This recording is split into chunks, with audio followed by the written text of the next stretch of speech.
নমস্কাৰ স্বাগতম জনাইছো এতিয়া বাথৰুল ষ্টুডিঅ'ত মই অস্মিতা গোস্বামী আৰু এই মুহূৰ্তত মাজুলী নিৰ্বাচনী প্ৰচাৰৰ বাবে উপস্থিত হৈছে কেন্দ্ৰীয় গৃহমন্ত্ৰী অমিত শাহ আৰু মাজুলীত মুখ্যমন্ত্ৰী সৰ্বানন্দ সোণোৱালৰ হৈ চলাইছে নিৰ্বাচনী প্ৰচাৰ অভিযান পোনপটীয়া সম্প্ৰচাৰ আমি লৈ গৈছো মাজুলীলৈ अमित शाह जिंदाबाद अमित शाह जिंदाबाद अमित शाह जिंदाबाद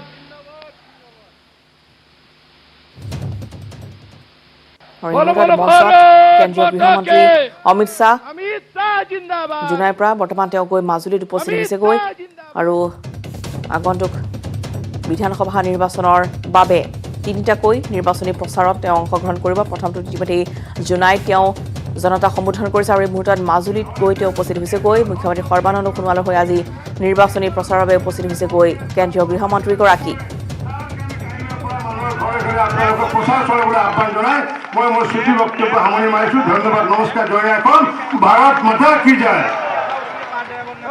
এবাৰ বক্তব্য প্ৰদান কৰিবলৈ অনুৰোধ জনাইছো মাননীয় মুখ্যমন্ত্ৰী শ্ৰীযুত সৰ্বানন্দ সোণোৱাল ডাঙৰীয়া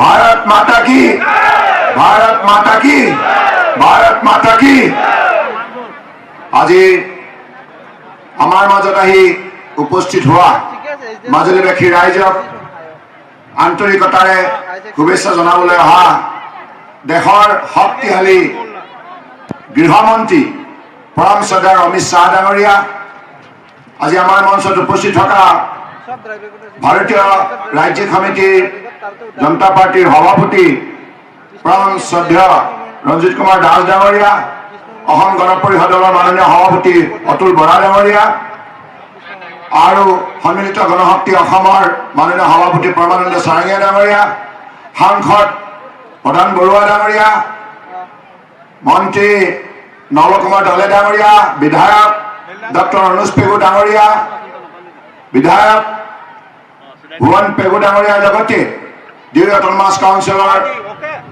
মুৰব্বী মাধৱ দেউৰী ডাঙৰীয়া আৰু আজি এই মঞ্চত উপস্থিত থকা পৰম শ্ৰদ্ধাৰ তিনিটা দলৰ জিলা পৰ্যায়ৰ ৰাজ্যিক পৰ্যায়ৰ নেতৃস্থানীয় ব্যক্তিসকল পৰম শ্ৰদ্ধাৰ মাজুলীবাসী ৰাইজ আৰু সাংবাদিক বন্ধুসকল পোনপ্ৰথমে ইমান ৰ'দত আপোনালোকে কষ্ট স্বীকাৰ কৰি এইখন সভাত উপস্থিত থকাৰ বাবে মাজুলী জিলাৰ সমগ্ৰ ৰাইজলৈ মই আন্তৰিক কৃতজ্ঞতা জ্ঞাপন কৰিছো পৰম শ্ৰদ্ধাৰ ৰাইজ মাজুলীবাসী ৰাইজ মহান আপোনালোকৰ আশীৰ্বাদ সহযোগিতাৰ বাবে এই অভাজনে 5 বছৰে জনপ্ৰতিনিধি হিচাপে এই অঞ্চলৰ ৰাইজক সেৱা আগবঢ়াৰ সুযোগ লাভ কৰিলে গতিকে আগন্তুক দিনত আপোনালোক সকলোৰে মই আশীৰ্বাদ বিচাৰিছো সহযোগিতা বিচাৰিছো যাতে অসমত পুনৰ সততাৰ নিষ্ঠাৰে সেৱা আগবঢ়াই যাব পাৰোঁ ভাৰতবৰ্ষক সেৱা আগবঢ়াব পাৰোঁ তাকেই মই সকলোৰে ওচৰত প্ৰাৰ্থনা জনাই সকলোৰে আশীৰ্বাদ বিচাৰি মই মোৰ বক্তব্য সামৰিলোঁ কাৰণ আজি সকলোৱে আমি ইয়াত উপস্থিত আছো অমিত শাহ ডাঙৰীয়া বক্তব্য দিবৰ বাবে मैं आसाम की जनता की तरफ से माजुली जिले की हमारे समाज की तरफ से मैं देश के हमारे आदर्शवादी नेता शक्तिशाली गृहमंत्री परम आदरणीय अमित शाह जी को स्वागत करता हूं और हृदय से आभार व्यक्त करता हूं और आज अमित शाह जी के उपस्थिति से हमारे लोगों का हौसला बढ़ा हिम्मत बढ़ा क्योंकि आपने देश की सुरक्षा के लिए जो लड़ाई लड़ी है इसके लिए हम सब गर्व महसूस करता है अमित शाह जिंदाबाद अमित शाह जिंदाबाद अमित शाह जिंदाबाद मैं आज সুভাষখনত মাননীয় প্ৰধানমন্ত্ৰী নৰেন্দ্ৰ মোদী ডাঙৰীয়ালৈ আন্তৰিক কৃতজ্ঞতা জ্ঞাপন কৰিছো তেখেতৰ সহযোগিতা আশীৰ্বাদ বাবে আজি মাজুলীৰ লগতে সমগ্ৰ অসমৰ উন্নয়ন ক্ষিপ্ৰ গতিত আগুৱাই যাবলৈ সক্ষম হৈছে আমি সকলো জাতি জনগোষ্ঠীয়ে মিলাপ্ৰীতিৰে মাজুলীৰ সমন্বয় সমাজ গঢ় দিবলৈ সক্ষম হৈছো অসমৰ বুকুত বৰাক ব্ৰহ্মপুত্ৰ পাহাৰ ভৈয়ামক একাকাৰ কৰাৰ আমি সুযোগ লাভ কৰিছো সেইবাবে মাননীয় প্ৰধানমন্ত্ৰী নৰেন্দ্ৰ মোদী ডাঙৰীয়ালৈ মই আন্তৰিক কৃতজ্ঞতাৰ শ্ৰদ্ধা জ্ঞাপন কৰিছো আৰু সকলোকে মই আহ্বান জনাইছো তেখেতৰ নামত জয়ধ্বনি দিবৰ বাবে নৰেন্দ্ৰ মোদী জিন্দাবাদ নৰেন্দ্ৰ মোদী জিন্দাবাদ নৰেন্দ্ৰ মোদী জিন্দাবাদ এইখিনি কথাকে কৈ মই সমবেত সমগ্ৰ ৰাইজৰ ওচৰত বিনম্ৰ অনুৰোধ জনাইছো আপোনালোকে সকলোৱে ধৈৰ্য সহকাৰে মাননীয় গৃহমন্ত্ৰী অমিত শাহ ডাঙৰীয়াৰ বক্তব্য শুনক তেখেতে আজি সমগ্ৰ অসমৰ লগতে সমগ্ৰ ভাৰতবৰ্ষৰ জনগণক যি নিষ্ঠাৰে সেৱা আগবঢ়াইছে আৰু ভাৰতবৰ্ষৰ একতা অখণ্ডতা সাৰ্বভৌমত্ব ৰক্ষা কৰাৰ বাবে যি শক্তিশালী পদক্ষেপ লৈছে তাৰ বাবে আজি আমি সকলোৱে তেখেতক লৈ গৌৰৱান্বিত। মই ভাবো আজি সভাত তেখেতৰ বক্তব্যই প্ৰতিগৰাকী মাজুলীবাসী ৰাইজক উৎসাহিত কৰিব আৰু আগন্তুক দিনত আমি সকলোৱে এই মহাসভাত সংকল্প ল'ম যে যিকোনো পৰিস্থিতিত আমি মিলাপ্ৰীতিৰে থাকিম, সকলো জনগোষ্ঠীয়ে মিলাপ্ৰীতি থাকি মাজুলীৰ শক্তি বৃদ্ধি কৰিম, অসমৰ শক্তি বৃদ্ধি কৰিম, অসমক আত্মনিৰ্ভৰ অসম হিচাপে গঢ় দিম। এইখিনি কথাকে কৈ মই মোৰ বক্তব্য সামৰিলো। ভাৰত মাতা কি, ভাৰত মাতা কি, ভাৰত মাতা কি, জয় অসম, জয় অসম, জয় অসম। ধন্যবাদ। মই এতিয়া মাননীয় গৃহমন্ত্ৰী অমিত শ্বাহ ডাঙৰীয়াক তেখেতৰ বক্তব্য আগবঢ়াবৰ বাবে অনুৰোধ জনাইছো।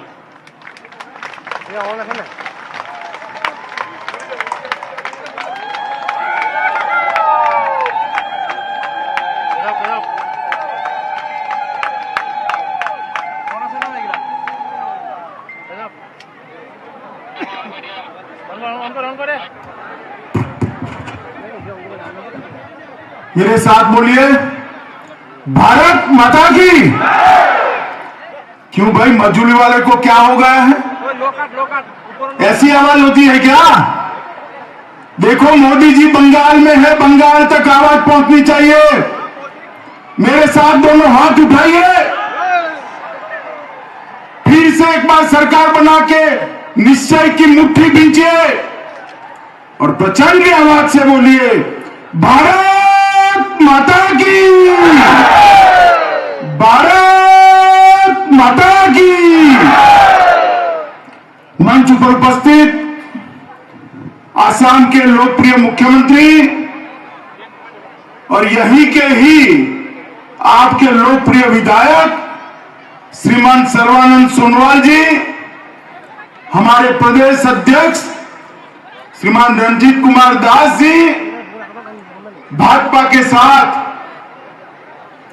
जो सरकार में है और आगे भी रहने वाले हैं, ऐसी असम गण परिषद के अध्यक्ष श्रीमान अतुल बोरा जी, श्री नबा कुमार डोले जी, श्री प्रधान बरुआ जी, श्री नरूद पेंगू जी, श्री माधव देवड़ी जी, श्री परमानंद चायगिया जी, श्री कृष्णा मोनी चुटिया जी, श्री लख्या कंवर जी, श्री सुभाष दत्ता जी, श्रीमती पापू दत्ता जी, और आज इस विशाल संख्या के अंदर, इस द्वीप के अंदर आए हुए प्यारे भाइयों बहनों माताओं और मेरे जिगर के टुकड़े जैसे युवा मित्रों को मैं प्रणाम करना चाहता हूं।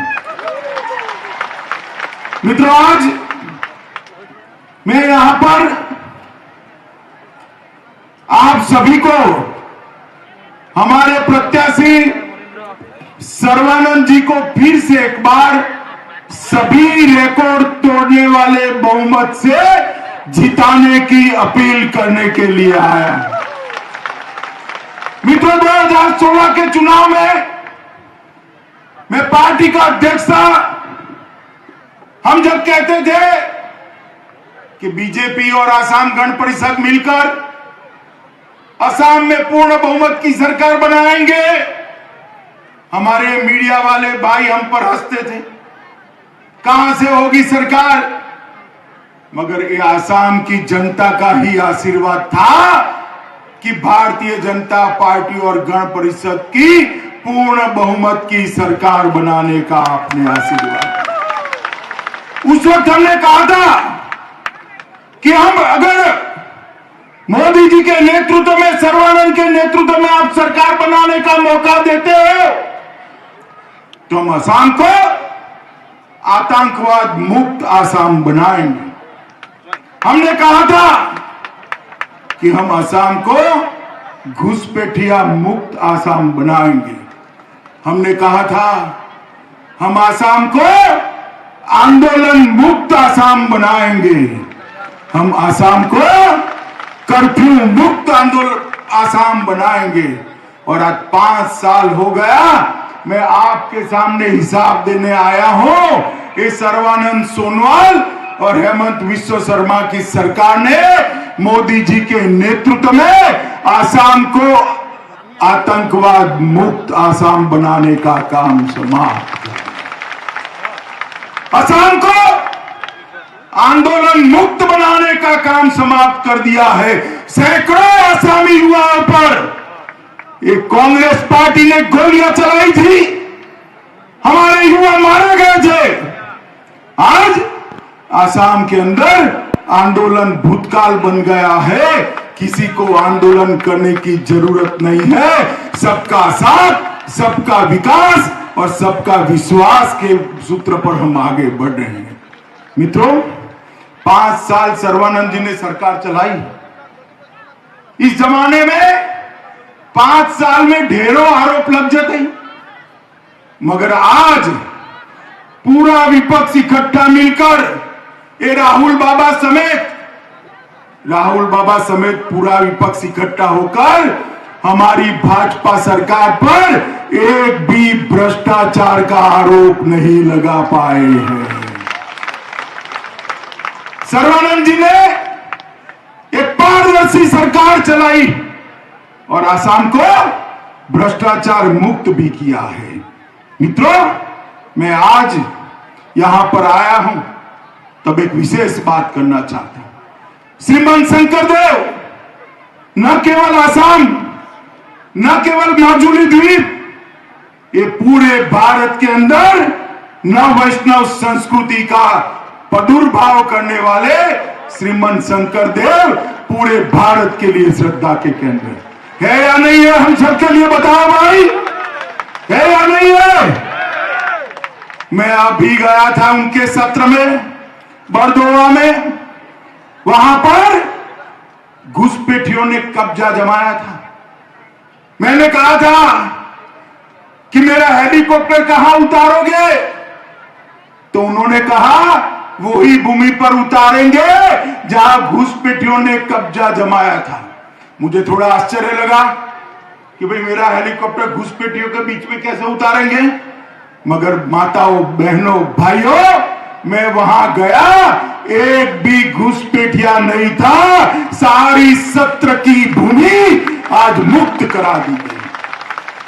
और श्रीमान शंकरदेव का जो संदेश है वो पूरे आसाम के लिए फैले, इसलिए पूरे आसाम में जितने भी नामगर है उसको 2.5 लाख रुपया देकर ये भारतीय जनता पार्टी की सरकार श्रीमान शंकरदेव और माधव देव के संदेश को घर घर पहुंचाने का काम।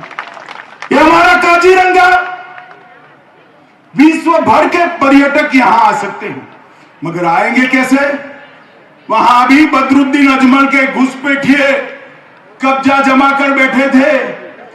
भारतीय जनता पार्टी की सरकार में एक रात को अभियान शुरू हुआ, 2 दिन के अंदर सारे घुसपैठियों को काजीरंगा के बाहर करने का काम ये भारतीय जनता पार्टी की सरकार। और गैंडे का शिकार, ये शिकारी कर कर बताए हमें, उनको दिन में तारे गिनने पड़ेंगे।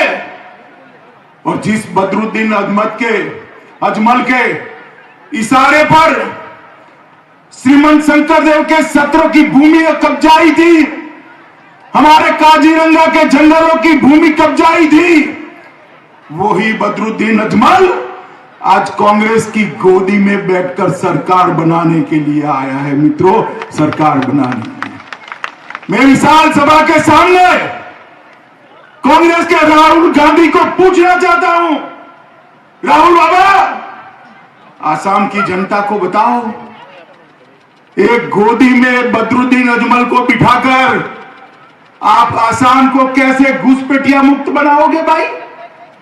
आप बताओ भाई। जिस सरकार में बदरुद्दीन अजमल हो वो आसाम में घुसपैठ रोक सकती है क्या? जोर से बोलो, रोक सकती है क्या? जोर से बोलो, रोक सकती है क्या? आप घुसपैठ चाहते हो क्या? आसाम के अंदर घुसपैठ रोकनी है तो केवल और केवल भारतीय जनता पार्टी की सरकार चाहिए, और कोई नहीं रोक सकता मित्रों, और कोई नहीं रोक सकता। 15 साल तक कांग्रेस की सरकार रही, अलग अलग प्रकार के आतंकवादी ग्रुप असम के अंदर गोलियां चलाते थे, लोगों को मार देते थे, हमारे सिक्योरिटी के जवान मारे जाते थे, मगर कोई कार्यवाही नहीं होती थी। एक 5 साल के अंदर 2000 आतंकवादियों ने हथियार डालकर मुख्य धारा में प्रवेश किया है और आसाम आतंकवाद मुक्त बन गया है। मित्रों, आसाम में आज गोलियां चलनी, लोगों को मरना एक भूतकाल हो गया।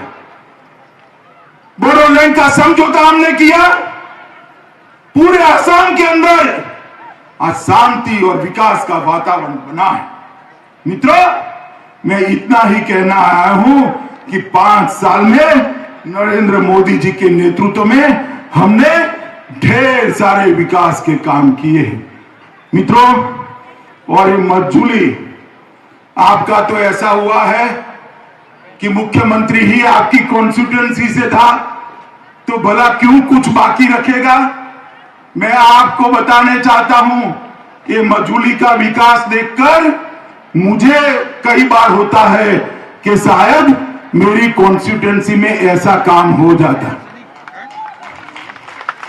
सर्वानंद जी की सरकार बनी, भाजपा की सरकार बनी, मजूली को जिला बनाने का काम आजादी के बाद पहली बार सर्वानंद सोनोवाल जी ने किया। कभी मजूली वालों ने असम की कैबिनेट मजूली में देखी थी? भाई आपने देखी थी?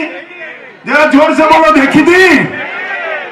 ये सर्वानंद जी पूरी कैबिनेट को यहां पर लाए और असम की कैबिनेट की मीटिंग यहां कराने का काम किया।